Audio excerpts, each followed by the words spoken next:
Okay students, आज हम लोग नीट पार्ट टेस्ट 2 केमिस्ट्री का सॉल्यूशन डिस्कस करेंगे, जिसमें कि अभी जो पार्ट 1 के बाद आपने 11th का पोर्शन पढ़ा है वो आएगा और कंप्लीट 12th आएगा। इसमें फर्स्ट क्वेश्चन लिया है हमने, ये क्वेश्चन थर्मोडायनेमिक्स का है। क्वेश्चन है 3 thermochemical equations are given below. 3 equation दिया हुआ है। Based on the above equations find out which of the relationship given below is correct. तो जो 3 इक्वेशन दिया है, इस तीनों इक्वेशन से हमें इसका रिलेशनशिप बताना है। तो बच्चे, ये जो क्वेश्चन है ये हेस लॉ का क्वेश्चन है। हेस लॉ के अकॉर्डिंग कोई भी रिएक्शन या कोई भी प्रोसेस सिंगल स्टेप में हो या मोर देन 1 स्टेप में हो, ईच केस में जो टोटल चेंज इन एंथैल्पी है वो इक्वल होगा। यहाँ पे देखो, फर्स्ट रिएक्शन में कार्बन ग्रेफाइट है, ऑक्सीजन से रिएक्शन करके CO2 बना रहा है और इसमें standard enthalpy of reaction x kilojoule पर मोल दिया हुआ है। अब यही रिएक्शन कार्बन से CO2 2 स्टेप में हो रहा है। ग्रेफाइट पहले, graphite that is carbon, half O2 के साथ CO बनाया, फिर CO हाफ O2 के साथ CO2 बनाया। 2 स्टेप में कार्बन से CO2 बन रहा है। और ऐसे भी देखो, अगर दोनों इक्वेशन को ऐड करो इस दोनों को, तो CO cancel, carbon half half 1 carbon आ गया, हाफ हाफ 1 O2 आ गया, CO2। तो क्या रहा है हमारा, इक्वेशन 1 इक्वल हो रहा है इक्वेशन 2 प्लस इक्वेशन 3 के। तो जो इसकी इंथैल्पी है x, वो इक्वल होगा 2 की इंथैल्पी y प्लस 3 की इंथैल्पी z। मतलब x इक्वल होगा y प्लस z के, जो कि बी ऑप्शन में है, इसलिए इसका बी ऑप्शन करेक्ट होगा। अब सेकेंड क्वेश्चन है हमारा, in which of the following reaction standard reaction entropy change that is delta S naught is positive. Delta S naught positive का मतलब है एंट्रोपी इंक्रीज करेगा, फाइनल एंट्रोपी ज़्यादा होगा इनिशियल से, मतलब S2 is greater than S1। या reaction है तो प्रोडक्ट की एंट्रोपी रिएक्टेंट से ज़्यादा होगी, मतलब प्रोडक्ट में ज़्यादा गैसियस सब्सटेंस होगा रिएक्टेंट से। And standard gives energy change delta G not decreases, मतलब डेल्टा G नॉट डिक्रीज करने का मतलब है डेल्टा G नॉट की वैल्यू लेस देन 0 होगी, डिक्रीज करेगी शार्पली ऑन इंक्रीजिंग टेम्परेचर। तो सबसे पहले डेल्टा S नॉट देखते हैं। तो फर्स्ट जो है ए पार्ट, इसमें देखो ये तो सॉलिड है ग्रेफाइट, हाफ गैस है, इधर 1 गैस है। तो गैस इंक्रीज कर रहा है, गैस इंक्रीज करने से एंट्रोपी बढ़ेगा, तो इसमें एंट्रोपी बढ़ रहा है, तो ये ऑप्शन हो सकता है। सेकेंड में देखो, यहाँ हाफ गैस है, यहाँ 1 गैस है, यहाँ पे हाफ गैस है, यहाँ अच्छा सॉरी यहाँ पे CO भी गैस है। तो 1 प्लस हाफ 1.5, इधर 1, तो 1.5 से 1 आ गया तो डिक्रीज हो गया, ये तो होगा ही नहीं। ये सॉलिड है, इधर हाफ गैस है, इधर एक भी गैस नहीं है, मतलब गैस डिक्रीज कर रहा है, ये भी नहीं होगा। यहाँ पे सॉलिड है, हाफ गैस इक्वल है, तो ये भी नहीं होगा। तो हमारा एंट्रोपी इंक्रीज से ही आंसर आ गया, फर्स्ट ऑप्शन करेक्ट। और डेल्टा G नॉट की ज़रूरत ही नहीं पड़ी इस क्वेश्चन में। अगर चेक करेंगे डेल्टा G नॉट क्या होता है बच्चे, delta H not minus T delta S not. अब डेल्टा S नॉट पॉजिटिव है तो T डेल्टा S नॉट, मतलब ये वाला टर्म जो है पॉजिटिव और बढ़ेगा, मतलब निगेटिव में पॉजिटिव वाला ज़्यादा घटाएंगे तो डेल्टा G नॉट की वैल्यू क्या होगी, डिक्रीज करेगी, इसीलिए ए ऑप्शन करेक्ट है।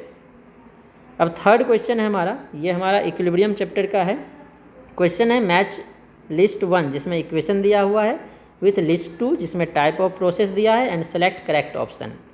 तो फर्स्ट है Kp greater than Q, equilibrium constant greater than reaction quotient है, मतलब हमारा प्रोसेस स्पॉन्टेनियस होगा। मतलब A का 4 चेक करते हैं, A का 4 एक ही ऑप्शन है, तो यही आंसर करेक्ट हो गया, बाकी चेक करने की भी ज़रूरत नहीं है। Delta G less than RT ln Q है, मतलब ये प्रोसेस नॉन स्पॉन्टेनियस होगा। Kp Q के इक्वल होता है तो प्रोसेस इक्विलिब्रियम में होता है। और जो T greater than delta H by delta S है, delta H by delta S है, मतलब स्पॉन्टेनियस और एंडोथर्मिक प्रोसेस होगा। ठीक है। फोर्थ क्वेश्चन है हमारा, correct equation between dissociation constants of A dibasic acid is. जो डाइबेसिक एसिड है वो 2 स्टेप में ब्रेक करता है, जैसे H2A है, ये डिसोसिएट होगा H प्लस और HA माइनस में, इसके लिए इक्विलिब्रियम कांस्टेंट Ka1 है। फिर जो HA माइनस है ये डिसोसिएट होगा H प्लस और A2 माइनस में, इसके लिए डिसोसिएशन कांस्टेंट Ka2 है।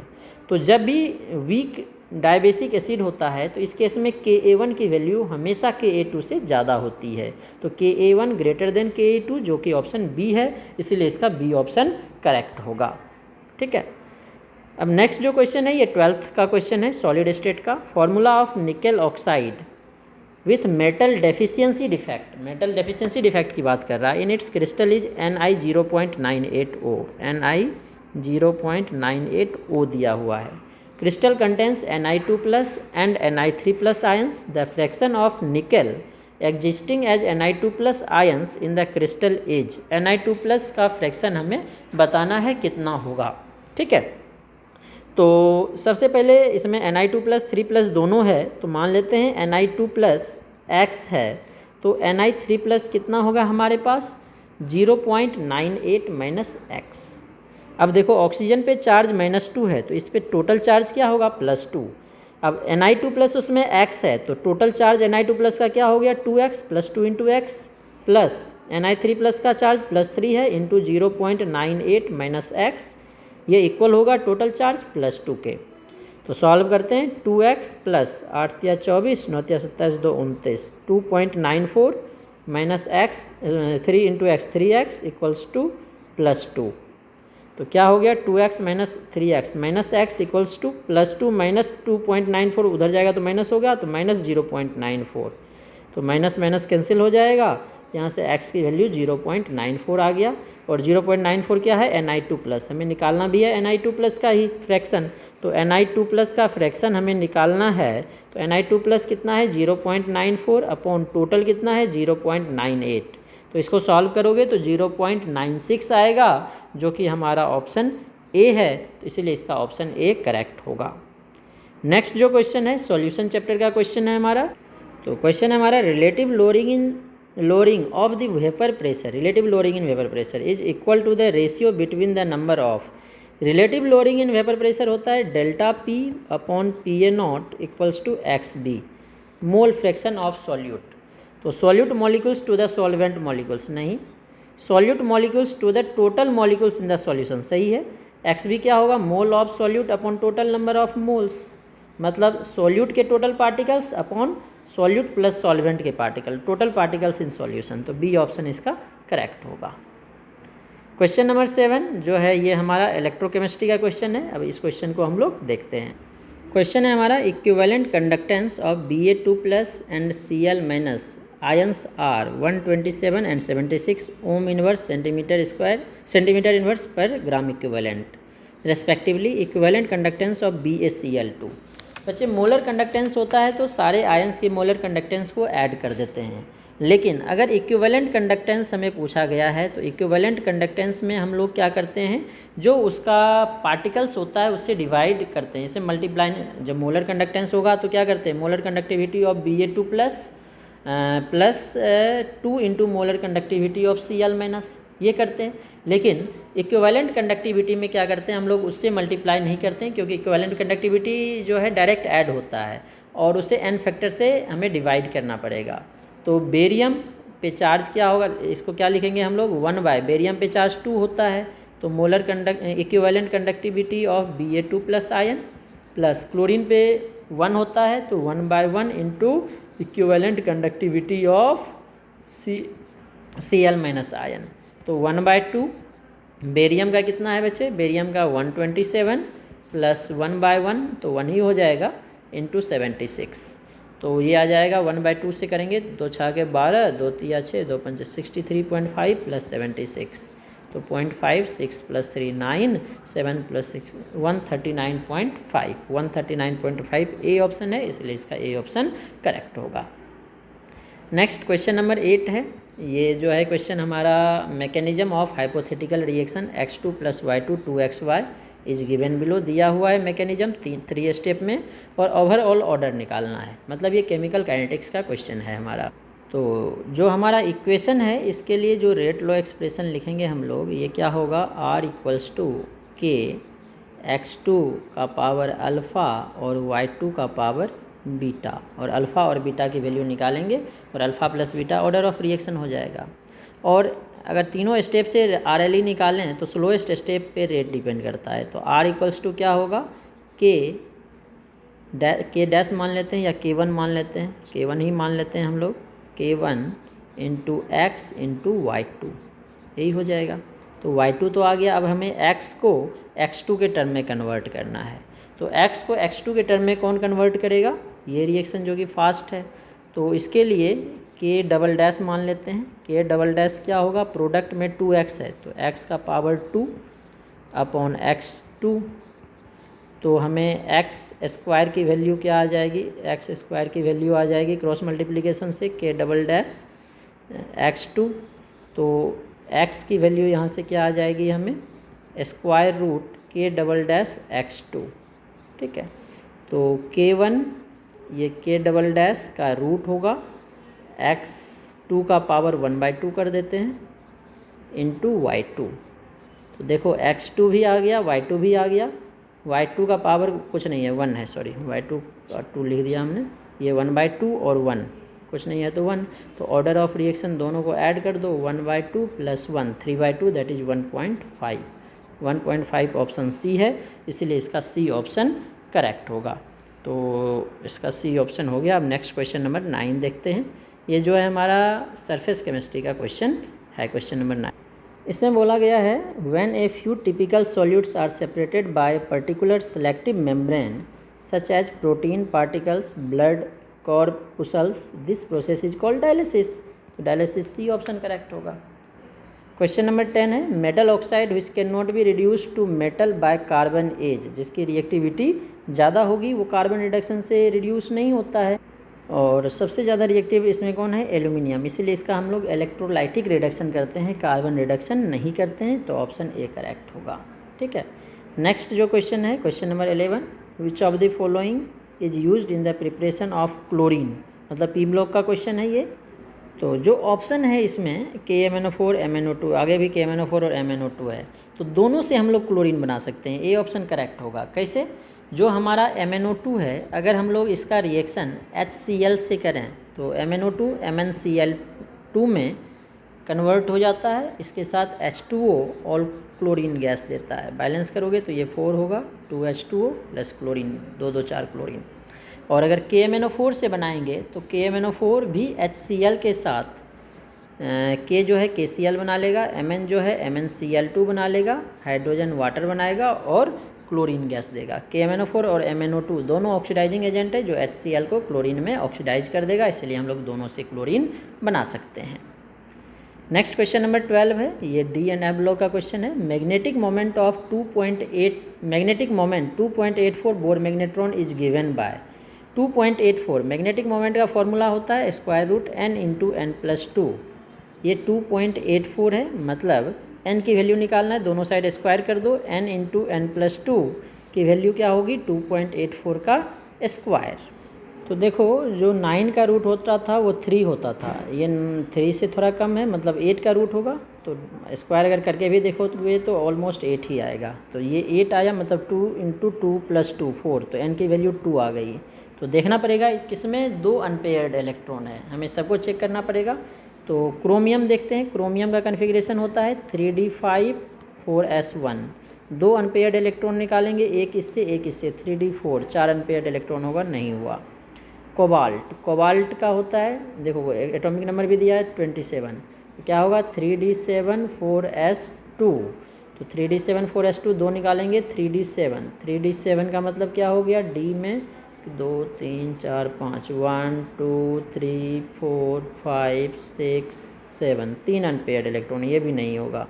निकल देखते हैं, निकल का देखो एटॉमिक नंबर भी आपको दे दिया है, फेक निकल का 28, तो क्या होगा 3d8 4s2, निकल पे चार्ज कितना है 2 प्लस, तो Ni2 प्लस की बात करेंगे तो क्या होगा, S से निकलेगा 3d8, डी में देखो 1 2 3 4 5 1 2 3 4 5 6 7 8, 2 अनपेयर्ड इलेक्ट्रॉन बच गया, तो यही आंसर होगा Ni2 plus. Next coordination compound का क्वेश्चन है, IUPAC name of the complex, complex दिया है, इसका IUPAC नेम हमें बताना है। तो इसमें जो है कोऑर्डिनेशन स्फीयर आयनाइजेशन स्फीयर दोनों कोऑर्डिनेशन स्फीयर ही है, मतलब पहले हम लोग कैटायन का नाम लिखेंगे, अब देखना है कैटायन क्या है, सिल्वर मेटल है, H2O न्यूट्रल है, तो कैटायन ये होगा, एनायन ये होगा। ऑक्सीडेशन स्टेट इस पर +2 है, Ag का क्या होगा चार्ज, इस पर देखो सिल्वर, इसका x मान लो, ये भी x है, ये 0 -2, x की वैल्यू +2, 2x + 2 हो गया, 2x की वैल्यू +2 हो गया, तो x की वैल्यू +1 होगी। ठीक है, तो +1 1 वाला ऑक्सीडेशन स्टेट दोनों का, ये दोनों तो घट गया, ये दोनों बचेगा। अब क्या होगा, डाई एक्वा, पहले साइनाइड नहीं, पहले एक्वा को लिखेंगे क्योंकि इस पर पॉजिटिव होगा और इस पर निगेटिव होगा। तो di aqua silver D option में है, क्योंकि यहाँ पे साइनिडो से स्टार्ट किया है तो पहले तो एक कैटायन को लिखते हैं, इसीलिए डी ऑप्शन करेक्ट होगा। ठीक है, नेक्स्ट है the correct sequence of bond enthalpy of CX bond as. CX bond enthalpy की बात कर रहा है, ये हेलो एल्केन्स का क्वेश्चन है हमारा। इसमें बॉन्ड एंथैल्पी पूछा है तो ये बॉन्ड लेंथ पे डिपेंड करेगा। बॉन्ड लेंथ जो है इन्वर्सली प्रोपोर्शनल होता है बॉन्ड एंथैल्पी का, तो सबसे ज़्यादा होगा जिसका बॉन्ड लेंथ कम होगा, और सबसे कम बॉन्ड लेंथ होगा फ्लोरीन का, क्योंकि फ्लोरीन का साइज़ छोटा है और बाकी तो CH3 सब में सेम ही है। तो सबसे ज़्यादा होगा CH3F का, CH3F का सबसे ज़्यादा C ऑप्शन में है, तो C ऑप्शन होगा। लेकिन अगर इसी में पोलैरिटी पूछता तो सबसे ज़्यादा CH3Cl का होता, और लेकिन इसमें एंथैल्पी पूछा है इसीलिए सबसे ज़्यादा CH3F का होगा। साइज़ कम है तो बॉन्ड एनर्जी ज़्यादा होगा, बॉन्ड एंथैल्पी ज़्यादा होगा। Among the following set of reaction which one produced anisole. Anisole कौन बनाएगा, तो विलियमसन्स रिएक्शन में हमने पढ़ा था सोडियम या पोटासियम अल्कोक्साइड का रिएक्शन हेलो अल्केन से करते हैं, और हेलो अल्केन में जो है हमारा टर्सरी और हेलो बेंजीन नहीं होना चाहिए। तो एनिसोल में तो बेंजीन चाहिए, तो किसके साथ आएगा, अल्कोक्साइड के साथ, ONA एनिसोल, और CH3X चाहिए। तो ONA बेंजीन के साथ ONA कब आएगा, तो फिनॉल का रिएक्शन NaOH और CH3I, ऑप्शन बी करेक्ट होगा इसका।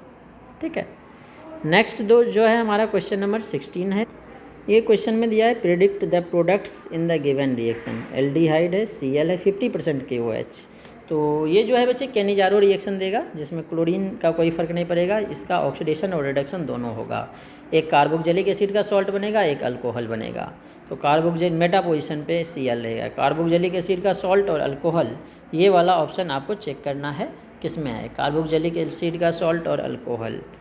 तो ये मेटा पोजीशन पे क्लोरीन बचेगा, मेटा पोजीशन पे देखो ये तो A और C दोनों ऑप्शन नहीं, A में जो है CH2CO माइनस डाल दिया इसीलिए गलत हो जाएगा, क्योंकि COO माइनस आएगा, CH2OH ये भी नहीं आएगा, CH2OH CO minus, C option correct है। ठीक है, identify the compound that will react with Hinsberg reagent to give a solid which dissolve in alkali. तो बच्चे जो अल्कली के साथ भी डिजॉल्व होगा और जो है सॉलिड सब्सटेंस बनाएगा हिंसबर्ग रिएजेंट के साथ, वो प्राइमरी होता है। प्राइमरी अमाइन जो है पहले सल्फोनामाइड बनाएगा, और सल्फोनामाइड में जो है एसिडिक हाइड्रोजन होता है, इसलिए वो अल्कली के साथ रिएक्शन देगा। तो प्राइमरी अमाइन ये होगा। ये जो है बच्चे नाइट्रोजन के साथ 3 ग्रुप लगाए, 1 2 3, ये तो टर्सरी है, नहीं होगा।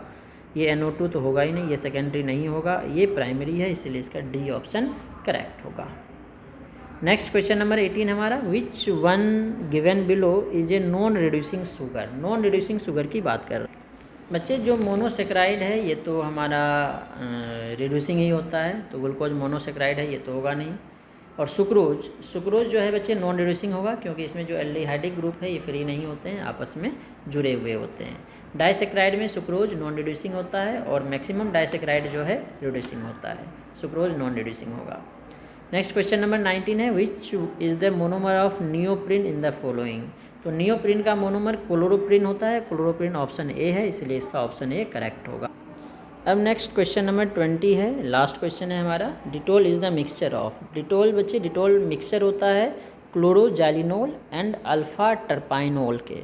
तो क्लोरोजाइनिलोल और अल्फ़ा टर्पाइनोल, जो कि अल्फ़ा तो नहीं लिखा है, टर्पाइनोल लिखा है, जो कि बी ऑप्शन है, इसीलिए बी ऑप्शन करेक्ट होगा। ठीक है।